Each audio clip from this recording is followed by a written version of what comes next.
Thank you for joining your desert frontiersman Alan for more Southwest Desert Tales. Please leave a like, comment, share, and subscribe. If you would like to help support my channel and time, hit the super thanks heart icon on the bottom of the video. Relax and enjoy.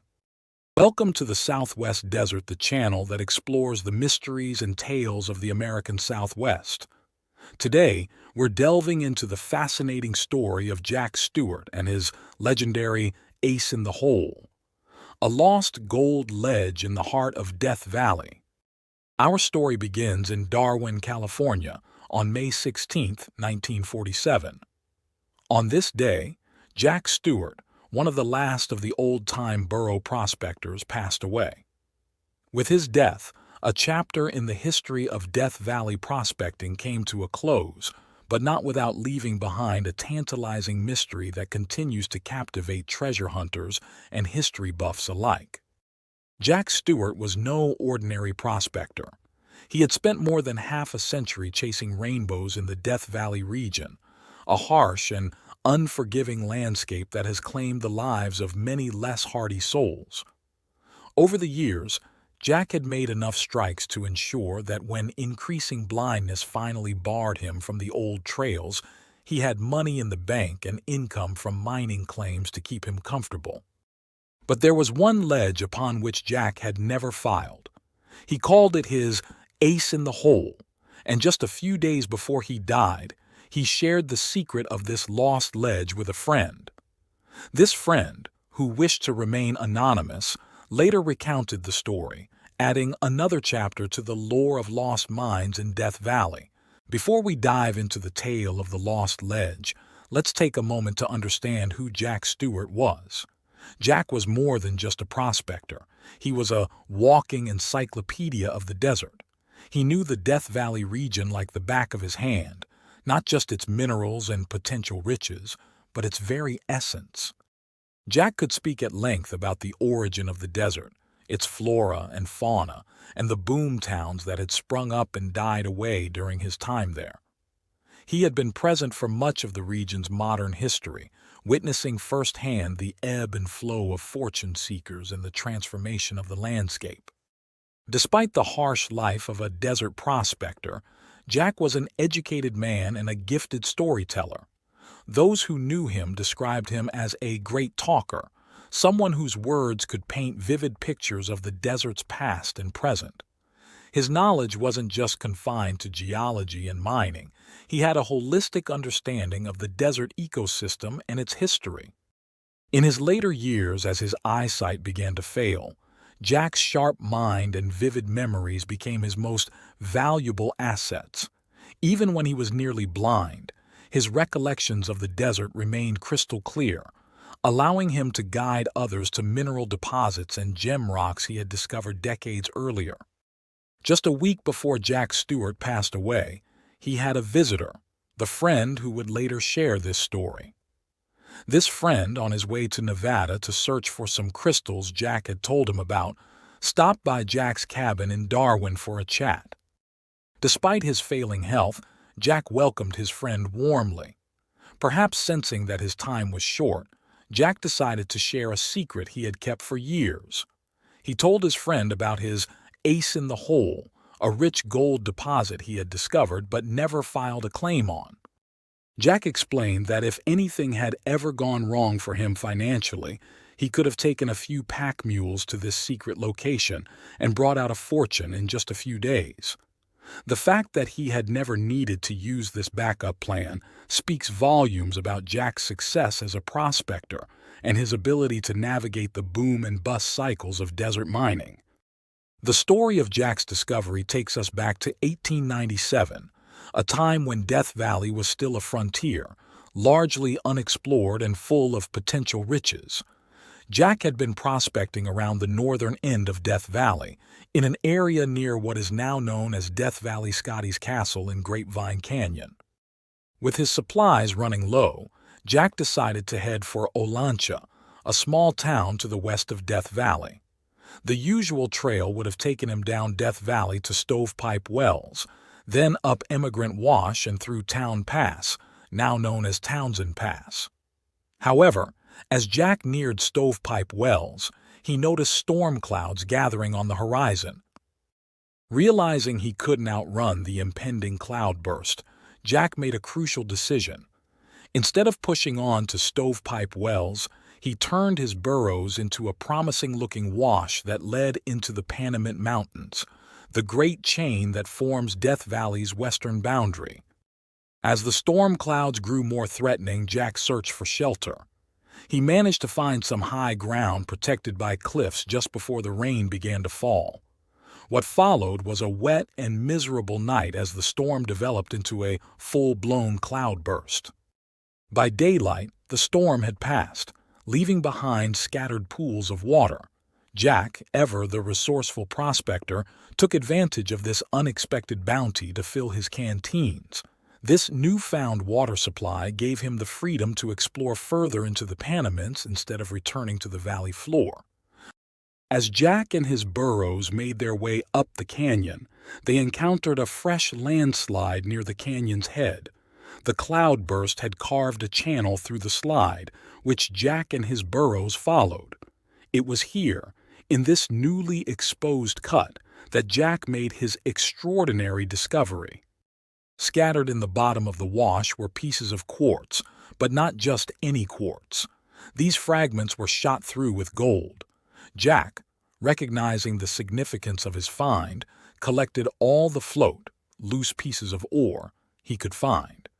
He reasoned that the landslide must have carried the quartz into the wash from its source somewhere above. Despite his excitement, Jack was faced with a dilemma. His food and water supplies were running low, forcing him to continue on to Olancha. He left the canyon with the intention of returning immediately, but as often happens in the world of prospecting, other promising projects arose, delaying his return. It wasn't until 1902, 5 years after his initial discovery, that Jack Stewart finally made his way back to the canyon. He set up camp and began a thorough search for the source of the golden quartz he had found in the wash. During this search, Jack did manage to find a small, rich outcropping of gold ore. However, this wasn't the mother lode he was looking for. It wasn't the source of the golden quartz he had found in the wash 5 years earlier. Once again, with his supplies running low, Jack was forced to break camp and leave the canyon. Remarkably, despite his intention to return, Jack Stewart never made it back to that particular canyon in the Panamints. The life of a prospector is often guided by new strikes and interesting leads, and Jack's was no exception. The need for his ace in the hole never materialized, and the exact location of the rich gold deposit remained his secret. In his last days, Jack Stewart seemed eager to pass on the knowledge of his secret gold ledge. He told his friend, "The stuff is there, and plenty of it." He even proposed a plan to locate the canyon together, offering to split the find 50-50. Jack's confidence in his memory was evident. He told his friend that if he could find some crystals in Nevada based on Jack's directions, it would prove that his recollection of locations was still accurate. The friend did indeed find the crystals exactly where Jack said they would be, lending credibility to Jack's story about the lost gold ledge. Unfortunately, fate had other plans. By the time the friend returned from his successful crystal hunting trip to Nevada, Jack Stewart had passed away. With him died the precise knowledge of where to find his ace in the hole. Today, the exact location of Jack Stewart's lost ledge remains a mystery. We know it must be on the Death Valley side of the Panamint Mountains, and probably not too far from Stovepipe Wells, since that's where Jack had originally planned to camp on that fateful night in 1897. The Panamint Mountains, however, are vast and riddled with countless canyons. Without more specific information, pinpointing the location of Jack's discovery is a daunting task. The friend who shared this story admitted that he hadn't searched for the canyon himself, being more interested in crystals and polishing rocks. However, he was certain that Jack Stewart had told him the truth. He had been able to verify other stories Jack had told, finding them accurate in every detail. Jack Stewart's story is more than just a tale of a lost gold ledge. It's a window into the life of a Death Valley prospector during a pivotal time in the region's history. Jack's life spanned the transition from the wild, unexplored frontier of the late 19th century to the more settled but still rugged Death Valley of the mid-20th century. His story reminds us of the hardships faced by these early prospectors. They battled not just the harsh desert environment, but also the limitations of transportation and technology of their time. Jack's decision not to file claims on many of the mineral deposits he found was largely due to the difficulty and expense of transporting ore through the desert in those days. The story of the Lost Ledge itself is a classic example of the lost mine tales that are so prevalent in the lore of the American West. These stories capture our imagination, hinting at untold riches just waiting to be rediscovered. They speak to the human desire for adventure and the promise of sudden wealth. But perhaps the most valuable legacy Jack Stewart left behind was his deep knowledge and understanding of the Death Valley region. He was more than just a prospector. He was a keen observer of the desert, its geology, its ecosystems, and its history. His ability to read the landscape and remember locations decades later speaks to a profound connection with the land that few today can match. Jack Stewart's story is a reminder of the unique individuals who shaped the history of places like Death Valley. These were men and women of remarkable resilience, knowledge, and character. They faced unimaginable hardships in their quest for riches, but along the way, many of them, like Jack, developed a deep and abiding love for the desert landscape. As we ponder the mystery of Jack Stewart's Lost Ledge, perhaps we can take a moment to appreciate the real treasure he left behind, a lifetime of knowledge about one of America's most fascinating and challenging landscapes. And who knows? Perhaps someday, a hiker or a modern-day prospector might stumble upon a quartz outcropping shot through with gold in a remote Panamint canyon. If they do, they may well have Jack Stewart to thank for one last gift to the annals of Death Valley lore. This has been the Southwest Desert. Thank you for joining us on this journey into the heart of Death Valley's mining history. Until next time, keep exploring, keep wondering, and always be ready for the unexpected. The desert, like Jack Stewart's memory, holds many secrets yet to be revealed. Welcome to our Southwest Desert channel, where today we delve into one of the most gripping stories from the Southwest Desert. We'll be exploring the remarkable tale of the Manly Bennett party and their harrowing journey through Death Valley in the winter of 1849. This is a story of perseverance, selflessness, and the triumph of the human spirit in the face of seemingly insurmountable odds. Our story starts with a massive wagon train of 107 wagons, 350 people, and 500 head of livestock departing from Salt Lake City, bound for the promise of riches in the California gold fields. As is often the case with such large groups, impatience and the lure of gold soon led to fragmentation. Smaller parties broke away, eager to push ahead and reach their destination faster. Among these smaller groups was the Manly Bennett party, led by Asabel Bennett. This group included two men who would become the heroes of our story, William Lewis Manly and John Rogers. Manly, a 29-year-old frontiersman with experience as a scout and hunter, had joined the Bennetts, likely drawn by the courage of their three young children. As Christmas of 1849 passed and the new year approached, the Manly Bennett party found themselves crossing a desolate expanse that would later become known as Death Valley. Exhausted and running low on supplies, they reached the base of a great snow-capped mountain. It was here that they made a fateful decision, to send for help from the settlements. The group was lost, but driven by an instinct to continue westward. This urge had caused numerous splits in the larger party and had added to their toil and misery. Little did they know that if they had turned south, they could have saved their wagons and avoided much of their suffering. Recognizing the dire situation, the group decided to send their two strongest members to seek help. The selection was natural. Manly, the most fit at 29 years old, and John Rogers, a large, strong, and steady young man from Tennessee. With most of the dried meat from a lean ox packed in their bags, Manly and Rogers set out on foot, waving goodbye to their friends who promised to wait not over 10 days. What followed was a journey as thrilling as any work of fiction.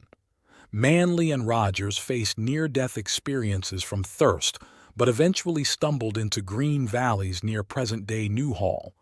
There, they were met with the warm hospitality of Californians who provided them with much-needed sustenance: beans, bread, beef, and horses. We come to a pivotal moment in our story. Manly and Rogers had reached safety. They had found the green paradise they sought. They could have chosen to stay, to pursue their original goal of finding gold and making their fortunes. There would likely have been no survivors from the group they left behind to accuse them of cowardice. But this is where the true heroism of these men shines through. Without a moment's hesitation, without even pausing to rest, Manly and Rogers turned back towards the desert. They had no blood ties to the people they had left behind. They were single men who had only ridden with the Bennetts by chance, but their code of honor, their sense of duty, would not allow them to abandon those who depended on them. Their only concern was that they had already taken 16 days to cover the 250 miles that separated them from their mission's completion. Time was of the essence, and they knew that every day could mean the difference between life and death for the Manly Bennett party. The journey back was no less treacherous than their initial trek. All 4 horses they had been given died along the way, but in a stroke of luck that must have seemed like divine intervention, a small desert burro carried its heavy pack almost cheerfully to the desert camp and back to the green valleys. Manly, in his later writings, would repeatedly praise this sturdy animal, affectionately referring to it as a mule. This is the scene that unfolded when Manly and Rogers finally returned to the camp. 2 lean, weary men in ragged, travel-soiled buckskin stood staring breathlessly at a distant group of wagons on the floor of Death Valley. Anxiety and emotion left them too faint to step forward. Had their arduous mercy mission been in vain? Were their friends dead? Had they been massacred by Indians? Or had they grown tired of waiting and struggled on afoot? Suddenly, a man emerged from under one of the wagons. He stood up, looked around, and then, in a moment of pure joy, threw his hands over his head and shouted, "The boys are here! The boys have come!" The suspense was over. The tiny group had waited patiently for 5 painful weeks, confident that our boys would return to deliver them from death. To the tear-brimmed eyes of the Bennetts and Arcanes, the little burro that accompanied Manly and Rogers must have been the most beautiful creature in the world. With renewed hope, the party prepared for the final leg of their journey. The children were loaded into makeshift pocket bags on the back of Old Crump, a steady ox. As they climbed a southern toe of the Panamint Range, Manly and Rogers offered constant encouragement. When they reached the highest ridge, the group paused and looked back over the long, narrow valley they had crossed. In the distance, they could see a wisp of smoke marking the remains of their abandoned wagon. In a poignant moment, they spoke in chorus the thought uppermost in their minds: "Goodbye, Death Valley." Although history shows that only one man of the entire 49 party actually perished on the floor of the valley, the forbidding name Death Valley stuck. But more than just naming a geographic location, this journey left an indelible mark on the annals of Western exploration. The story of the Manly Bennett party stands out among the many tales of the California gold rush. It's a testament to human resilience, to the bonds that form between strangers in the face of adversity, and to the heights of selflessness that individuals can reach. William Lewis Manly, in particular, emerges as a figure of almost mythic proportions. In his book Death Valley in '49, written in 1893, Manly recounts the events with a modesty that only adds to his stature. Unlike many accounts from pioneers that dwelt on hardships and desperation, Manly's narrative is imbued with a triumphant optimism and an unwavering confidence in the human will to survive. Their story is a powerful reminder of the impact that individual choices can have. In a situation where it would have been easy, and perhaps even understandable, to prioritize their own survival, Manly and Rogers chose to honor their commitment to their fellow travelers. They exemplify the kind of heroism that doesn't seek glory or recognition, but simply does what is right, because it is right. It's important to place this story within the broader context of the California Gold Rush. This was a time of great upheaval and opportunity, where fortunes could be made or lost in an instant. The lure of gold drew people from all walks of life, from all corners of the country and beyond. It was a journey that tested the mettle of even the hardiest individuals. The Manly Bennett party's experience was not unique in its hardships. Many who set out for California faced similar challenges: harsh terrain, unpredictable weather, limited supplies, and the constant threat of illness or injury. What sets their story apart is the way they faced these challenges, not just with determination, but with a sense of community and mutual responsibility. It's worth considering what lessons we can draw from this remarkable story.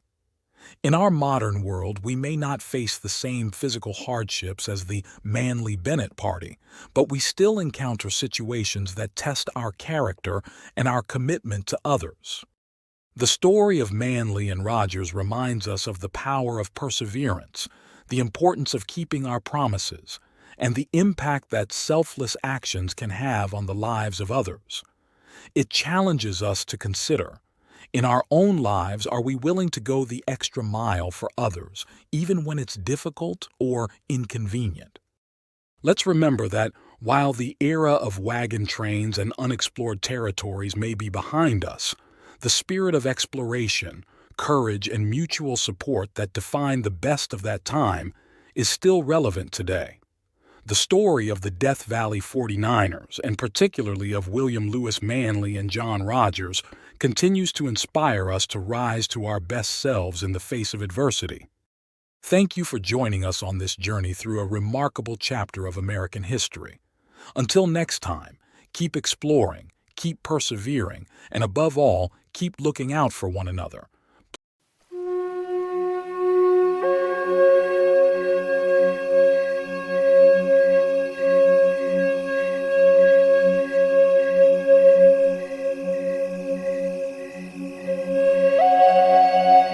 Welcome to the Southwest Desert, a channel that explores lost tales and hidden riches in the American Southwest. In today's episode, we'll recount the intriguing story of the lost Golden Eagle Mine, a rich gold deposit allegedly discovered and lost over a century ago in California's unforgiving Death Valley region. Our story begins in the blistering summer of 1902, when a grizzled old prospector by the colorful name of Alkali Jones set out on an arduous trek from Skidoo, California, to Searchlight, Nevada. Jones's route would take him straight through Death Valley, a punishing landscape that the local Shoshone Native Americans ominously referred to as "to-me Shah," ground on fire. Packing light for the grueling journey ahead, the seasoned desert rat loaded up his soul-pack burro with the bare essentials: a small rifle, prospecting gear, jerky, hardtack, and a precious gallon of water. Little did he know that fate had more in store for him than a difficult crossing of the scorching desert valley. 2 days into his expedition, Jones found himself suddenly enveloped by a relentless sandstorm. Blinded by flying grit that stung like tiny daggers, he stumbled ahead until he spotted a welcome refuge, a solitary butte rising from the valley floor, its base ringed by huge granite boulders. Gratefully, the weary traveler made camp in the partial shelter of the rocks and waited out the raging storm. When the skies finally cleared, Jones's curiosity drew him up the slopes of the little butte to survey his surroundings. About halfway up the north face, an unusual sight stopped him in his tracks. The hillside was littered with chunks of milky white quartz rock. Excitedly chipping at the quartz with his pick, the old prospector discovered that the stone was shot through with substantial veins of glittering gold. Jones had stumbled upon an outcropping of a white quartz vein roughly 3 feet wide, cutting through the butte's pink granite and visibly rich in gold along its 1,000-foot length before disappearing beneath the sand. Knowing he had found something special, Alkali Jones hastily filled out a claim form, christening his discovery the Golden Eagle Mine, after a huge bird he spotted circling overhead. Placing the notice in a tin can monument, he gathered up 10 pounds of the gleaming quartz as samples before continuing his journey. Late that afternoon, the prospector trekked a mile north to the foothills of the towering Funeral Mountains. Climbing upwards, he paused to rest and consult his map, realizing he was perched high on Coffin Mountain, gazing down at the shimmering salt flats of Death Valley. His water nearly gone, Jones observed the mesmerizing spectacle of a mirage filling the basin below with illusory lakes and castles. But Alkali was no greenhorn to be fooled by desert mirages. Wisely, he turned his back on the deceptive valley and hiked deeper into the mountains, where he soon encountered a deep, promising canyon. Standing at the rim, he noted doves and quail flying upstream into the ravine, a clear sign of water. His hunch paid off a mile further in, where he discovered a deep tank of fresh water scooped into the bedrock, surrounded by thousands of birds. Jones gratefully made camp nearby in a sandy hollow beneath a rocky overhang. That night, the old prospector lay awake with visions of his bonanza discovery dancing through his head, the cries of coyotes and owls echoing off the canyon walls. At first light, he filled his canteen, grabbed his sack of rich ore samples, and set off hiking to the east, aiming to resupply in the boom camps of Nevada. After an arduous passage through the Funeral and Amargosa ranges, Alkali Jones finally strode into Searchlight, Nevada, clutching his Golden Eagle ore. He promptly had a 1-pound sample assayed, which yielded an astonishing $41,000 in gold per ton, a princely sum in those days. The grinning prospector had the rest of the quartz crushed, netting him $180 in placer gold. With his poke now full of cash, Jones hurried to outfit a proper pack string, buying 3 burros and supplies for an extended stint working his incredible find. Over meals at a local eatery, he regaled other miners with his tale and proudly showed off the ore that was making him a rich man. After posting a letter to his sister back east, the old-timer packed up his animals and rode off toward the Crescent Peak area, planning to resupply at some camps there before returning to his mine in Death Valley. But that was the last anyone ever saw of old Alkali Jones. He made his final stop at a mine on the flank of Crescent Peak before passing through Good Springs and vanishing into the desert. When Jones failed to write again, his worried sister traveled west to search for her missing brother, but no trace of him was ever found. Years later, Shoshone Native Americans crossing the desert east of the Funeral Range stumbled upon the weathered remnants of a burro pack rig, scattered beneath a gnarled mesquite tree. Rusted mining tools lay half-buried in the sand nearby, but there was no sign of Alkali Jones himself. Speculation holds that he likely ran out of water somewhere in the vast, dry reaches between the Amargosa River and the Funerals, and set off on foot in a desperate attempt to relocate the spring he'd found on his outbound journey. Whether he succumbed to the merciless desert heat or met some other untimely end, his fate remains a mystery to this day. As for Jones's lost Golden Eagle mine, Some believe it may have been reclaimed by the shifting sands, as fierce winds have been known to bury other rich lodes in the Death Valley area. With luck, perhaps those same desert gales might one day lay bare its fabulous riches again.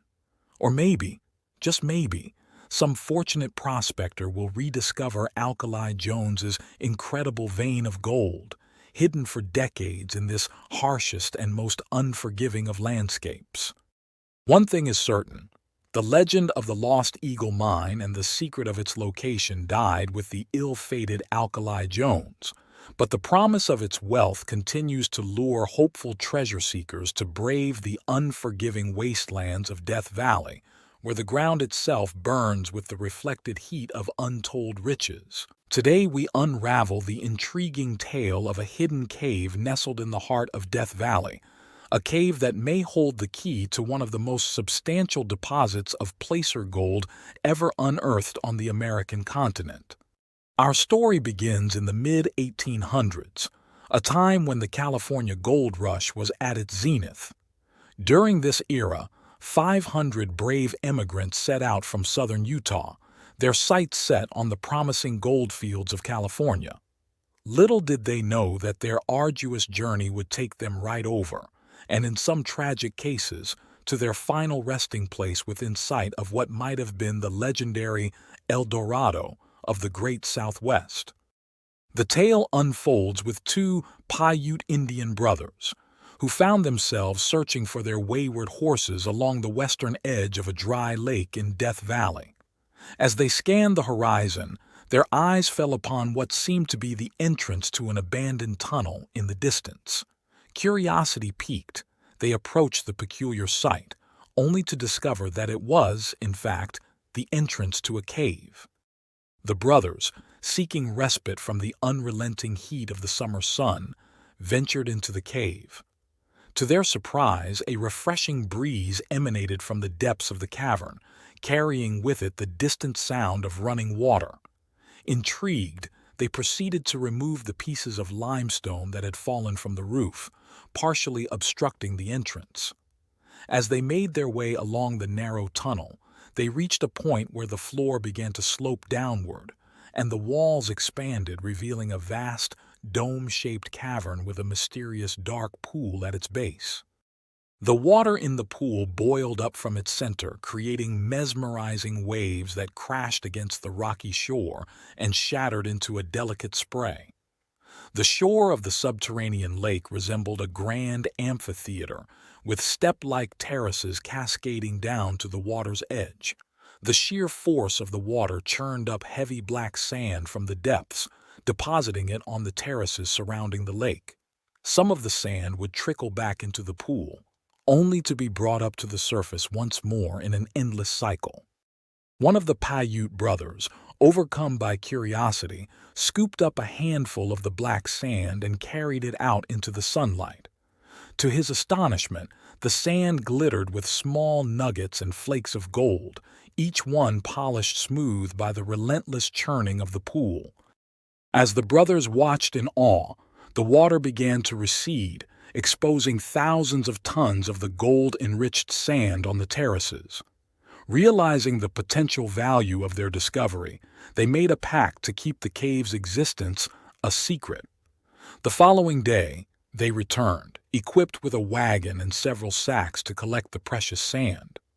Venturing further into the cave, guided only by the flickering light of a primitive torch, the brothers encountered a scene that defied belief. From the dome-shaped roof hung long, exquisitely colored crystals, reminiscent of great icicles. Stalagmites towered above them, their surfaces encrusted with gems that scintillated like diamonds in the torchlight.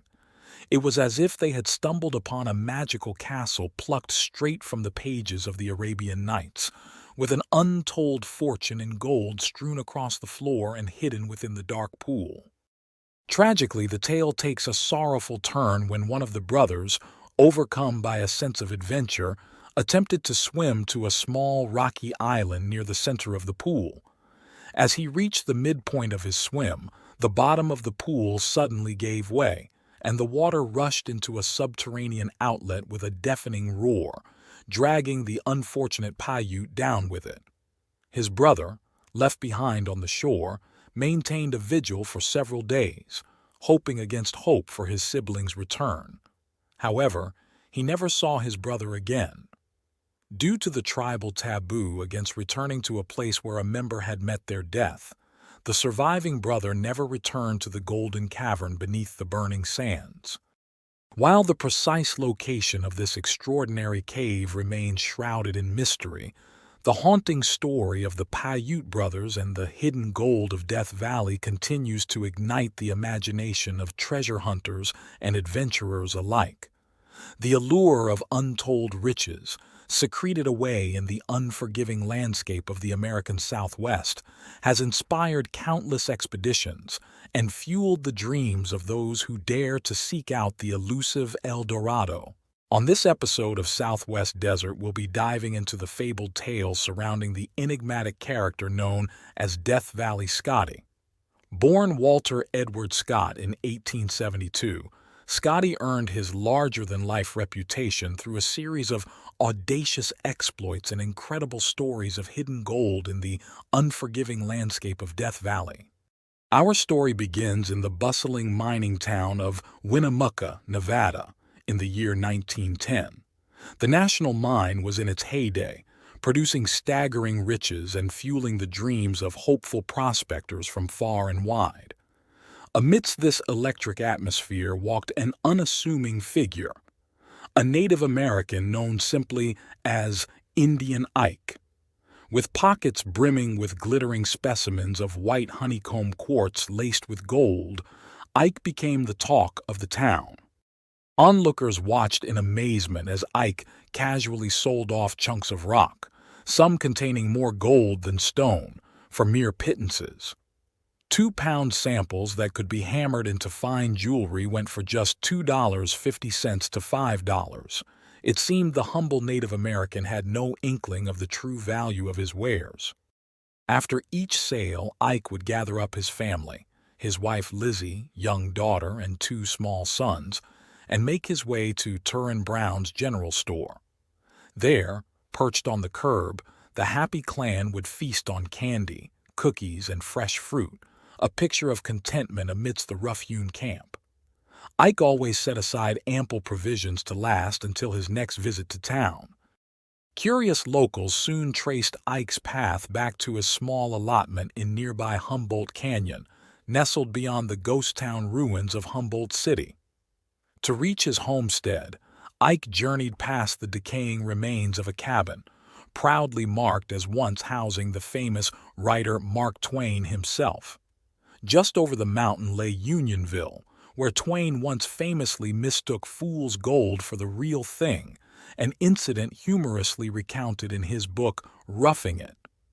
Old-timers still recall with pride how Twain had written to the Virginia City Enterprise proclaiming this the richest place on God's footstool.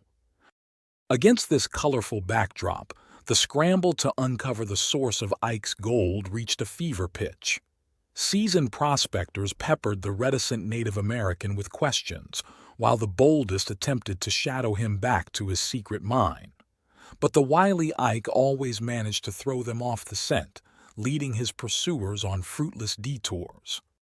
Enter Death Valley Scotty, already a living legend in his own right. Someone hit upon the idea of luring Scotty out from his desert sanctuary to take up the search. If anyone can sniff out Ike's gold, it'll be Scotty, the townsfolk declared with confidence. That man can smell the precious metal from a mile away. For weeks, Scotty scoured Humboldt Canyon and the surrounding hills, his relentless quest becoming the talk of Winnemucca.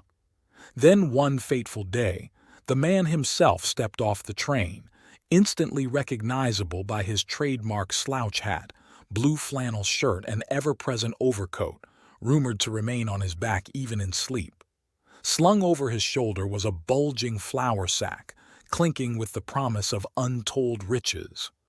As Scotty strode towards town, a growing crowd of excited onlookers fell in step behind him, eager for a glimpse of his latest haul. "Open her up, Scotty," they clamored. "Give us a peek." But the taciturn prospector simply smiled and continued on, letting their speculations hang heavy in the air. Turning into the first saloon, Scotty hoisted his sack onto the bar. "Drinks all around, boys. Barkeep, take your pay straight from the sack." As the bartender gingerly untied the string and peered inside, a strangled yelp escaped his throat. He hastily retied the bag, stammering out an offer of free drinks, unable to form a coherent sentence. The clamor of the curious crowd only intensified. On down the street Scotty meandered, his expanding entourage in tow, stopping at each saloon to repeat the ritual. Each time the bartender's face would register shock before drinks were wordlessly placed on the house. Emboldened by liquid courage, Copperstain Edwards elbowed his way to the front, boasting, "I'm going to see what's in that sack." Scotty's vice-like grip on his wrist quickly put an end to that ill-conceived plan. As the day wore on and whiskeys flowed, Copperstain and his comrade Hobe Luther hatched a scheme. "A few more belts and we'll have old Scotty singing like a canary about that gold." Hobe slurred conspiratorially, but the Desert Fox was not so easily cornered. "Say, Scotty," ventured hotel owner Phil Bloom, "word is you bought yourself a big truck. What do you need that for way out in Death Valley?" "Haul hay for the mules," came the deadpan reply. "And what are the mules for?" "To haul gas for the truck." Guffaws erupted from the peanut gallery as Scotty, eyes twinkling, took another swig. At the last watering hole, with Hobe and Copperstain snoring under a table in the rear, a well-lubricated Scotty finally upended his sack across the bar. Mouths gaped in disbelief as common rocks clattered out, not a glint of gold to be seen. There, coiled in the center, lay one very dead rattlesnake, forked tongue protruding in seeming mockery. Now, listeners, you may think this episode ended in disappointment, but there's more to it than meets the eye. You see, for years afterward, federal revenue agents hounded Scotty, convinced he'd catched away a king's ransom from a discovery made decades prior.